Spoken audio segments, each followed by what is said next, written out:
Mga kababayan, mga katambay, kamusta po? Si Katambay Manong po, nagbabalik naman po muli dito po sa Tambayan Makabayan para po magkomento po sa inyo. Magandang umaga po muna, tanghali, hapon, gabi. Madaling araw po sa ating lahat. Sana po nasa ayos po tayong kalagayan lahat, mga kababayan.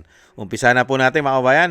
Ito po, komentuhan po natin. Ito pong sagutan at talagang nagbabangayan po sa social media. Ito pong si Attorney Guanzon at syempre po ang presidential son na si Sandro Marcos, mga tambay. Pakinggan po natin ang balita at komentuhan po natin ang kanilang bangayan, mga kababayan. Ito po, umpisa na po natin.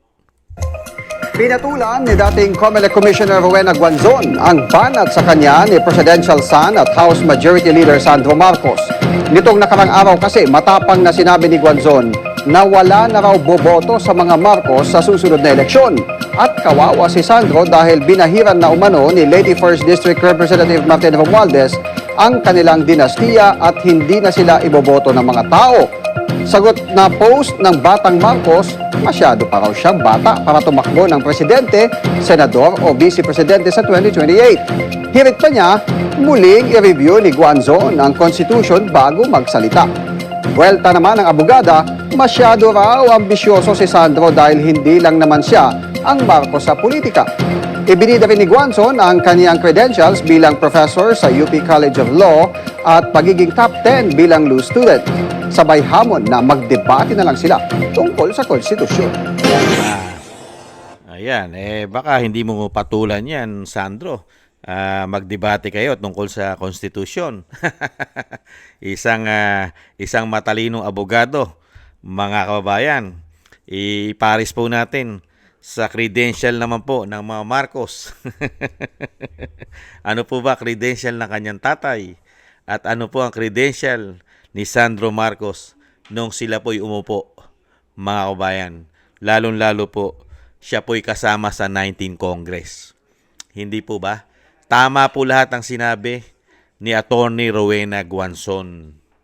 Dahil yung legasiya na gagawin sana na ibango na reputasyon ng inyong pamilya dahil kayo ay galing sa apelido, ang reputasyon ay mabantot. Hindi po ba? Mabaho ang reputasyon nyo ng napakahigit 50 taon. Hindi po ba? Kaya lang bumango dahil nadikit ang apelido nyo sa Duterte. Real talk. Hindi po ba? Dahil sa mga Duterte. Naipalibing ang lolo mo dahil sa mga Duterte. Nanalo ang tatay mo dahil sa mga Duterte. Hindi po ba? Real talk. Ngayon, tama po sinasabi ni Atty. Guanzon Hindi na mananalo ang mga Marcos.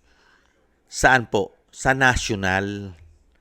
Mahihirapan ng manalo. Sa tingin niyo po ba kung hindi dumikit si Amy Marcos, si Senadora Marcos, si Amy, kay Sara, mananalo pa ba yan? Pwede! Pero sa totoong halalan, yung walang dayaan, baka hindi manalo. Pero kung kontrolado umano ng COMELEC at mayroon dyan po hocus-pocus, mananalo naman po. Mananalo. Basta ang COMELEC ay magdidesisyon umano kung may hausyaw. Pero pag malinis ang halalan at walang dayaan, umano, malabo pong manalo sa panahon ngayon ang mga Marcos sa national. Hindi po ba? Kaya lang pong manalo ng Marcos sa probinsya nila. Sila-sila lang po ang boboto ron. Wala pong boboto ron ng Visaya at Mindanao at buong Luzon. Di po ba? Kayang manalo ni Marcos, Sandro, sa kanyang probinsya, sa kanyang distrito, Ilocos Norte. Hindi po ba? Pero, kung tatakbo po siyang senador, kung matuloy man o sinasabing tatakbo siyang senador sa 2028, sa tingin nyo mananalo yan? Dalawa lang po ang magiging tsansa niya, mga kabayan. Yung isa, talo. Talo siya sa totoong bilangan. Mananalo naman po siya pagka po nagkadayaan sa COMELEC umano. Nagkaroon po ng hausyaw. Yan lang po yan, mga kabayan. Pero wala po siyang kapanapanalo sa malinis na halalan, mga kabayan, at malinis na bilangan. Hindi po ba? Komento po ng inyong lingkod. tama po si Rowena Guanzon sa ginawa po ng legasiya ng kanyang ama. Ang nakaagusto lang naman po ng legasiya ng kanyang ama, yung lahat po na nakikinabang. Nakikinabang po sa pera ng taong bayan. Nababayaran po. Social media, media umano, at yung mga nakapaligid, mga dumidikit para magkaroon, at yung nasusuhulan sa gobyerno. Hindi po ba? Yan po. Pero hindi naman po marami yan. At karamihan po dyan, balimbing. Pagka malapit nang ikaw ay bumagsak, iiwanan ka ng mga yan. Iiwanan ka niyan. Dahil nga po, yan po ay mga balimbing umano. At dito naman po sa sinasabi ni Atty. Rowena Guanzon, pakakainin lang po ito sa debate. Mga kabayan, ipamumukha lang po ni Atty. Rowena Guanzon ang konstitusyon kung magdi-debate po sila about po sa ating konstitusyon. Malabo po mangyari yun. Hindi po tatalunin ni Sandro Marcos yan, si Atty. Rowena Guanzon, pagdating po sa batas ng ating bansa. Hindi po ba? Malabo yun.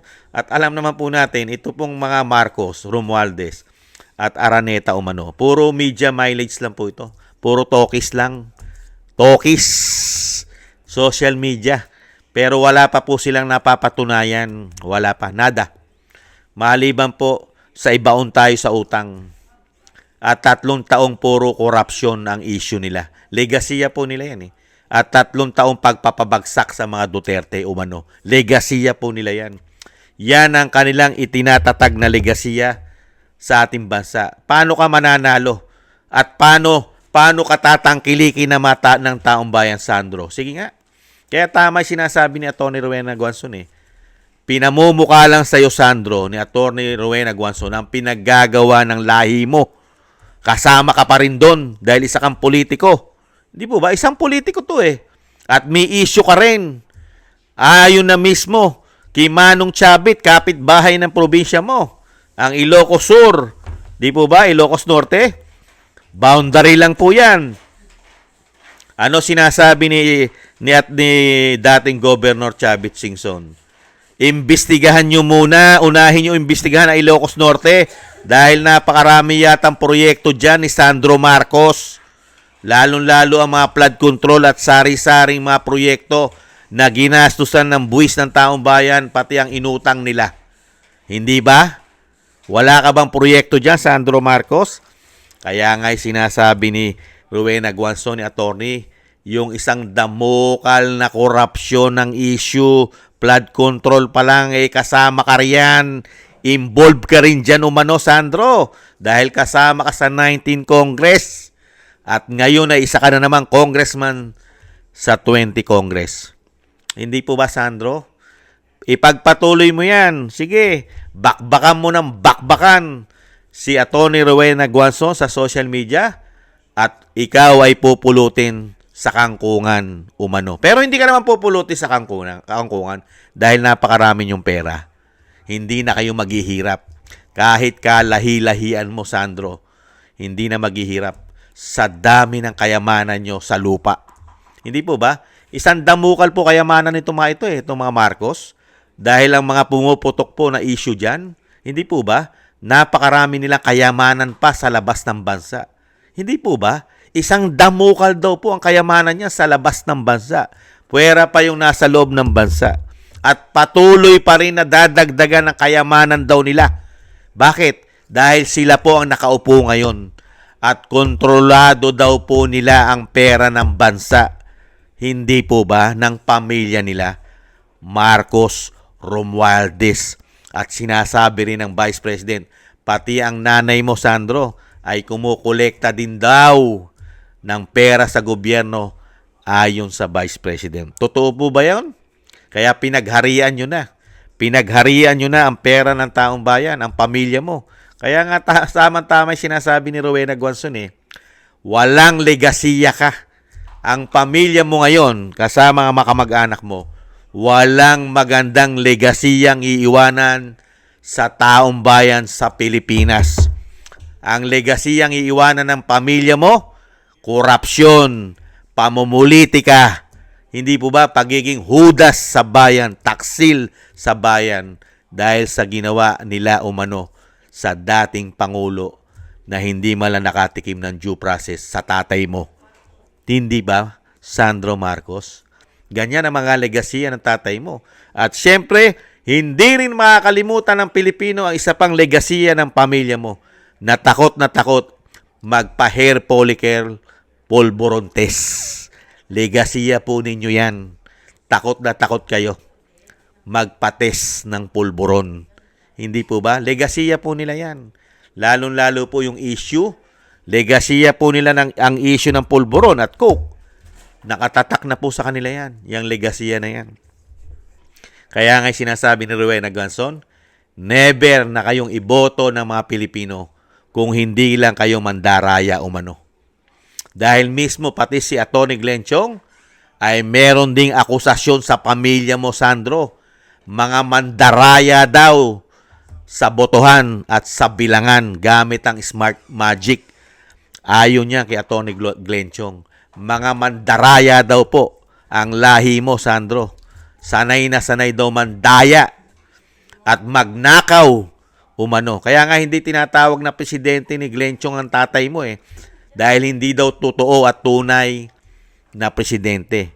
At pinasabog din ni Glenn Chong na ang pamilya mo, lalong-lalo ang tatay mo, ay sangkot din daw sa korupsyon noong panahon ni Janet Napoles na PIDAP. Totoo ba yun, Sandro? Kaya nakakalungkot ang history ng pamilya mo pala, Sandro. Ang history pala ng pamilya ni Sandro magmula sa kanyang lolo hanggang sa kanya, apo. Kaapu-apuhan pala, may issue ng corruption pala. Hindi kaya. Ang lolo ay napakaraming issue ng korupsyon. Meron pang napakaraming human rights issue na chinugi ng panahon ng martial law. Hindi po ba? At napakaraming ill-gotten wealth. Napakarami. Nasa labas ng bansa ang iba. At ang tatay naman niya ay ganun din. Napakaraming issue rin ng korupsyon ng tatay niya.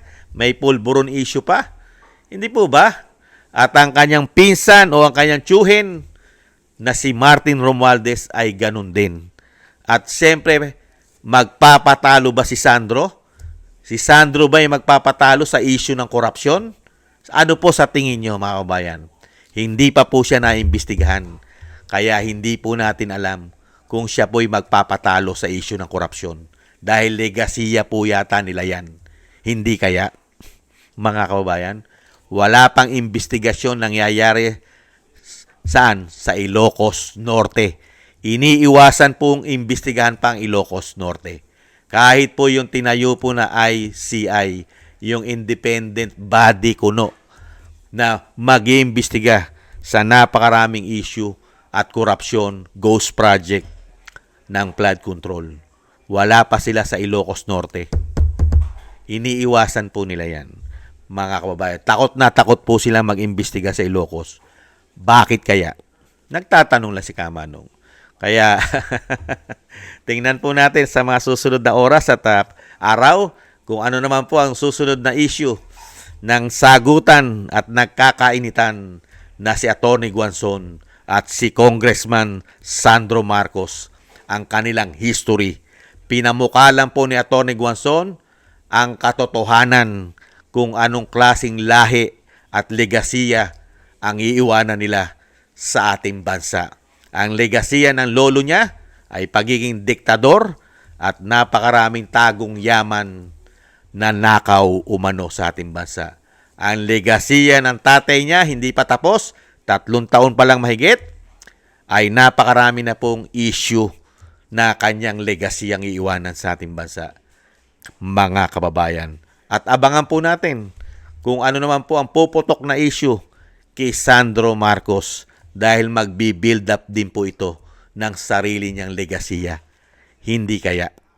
Maraming salamat po mga tambay sa gusto po natin tambay mga kabayan sa YouTube at TikTok at ganoon din po sa mga subscribers po natin. Maraming salamat po. Thank you po sa inyo. Mabuhay po kayo. At sa patuloy po nagsusubscribe, maraming salamat po. At sa mga nagko-comment, like, share, and subscribe, thank you po. At syempre po, maraming salamat din po sa mga sa mga subscribe, sa mga nagbibigay po ng tulong at biyaya. Shoutout po sa inyo lahat. Mabuhay po kayo. At ganun din po ang panalangin at dasal po natin. Magkaisa po tayo. Sama po natin sa dasal at panalangin na maingatan po ang pamilya Duterte, ang ating Vice President. At ganun din po ang dating Pangulong Duterte ay maingatan po sa kapahamakan po sila at madugtungan pa po sana ang kanilang buhay at kalakasan ng dating Pangulo at makabalik po sa lalong mabilis sa ating bansa, mga kababayan. Maraming salamat po sa mga dasal. At syempre po, ganun din po mga tambay, tayo po ay magdasal at manalangin na tayo po ay maingatan at ang ating buong sambahanan.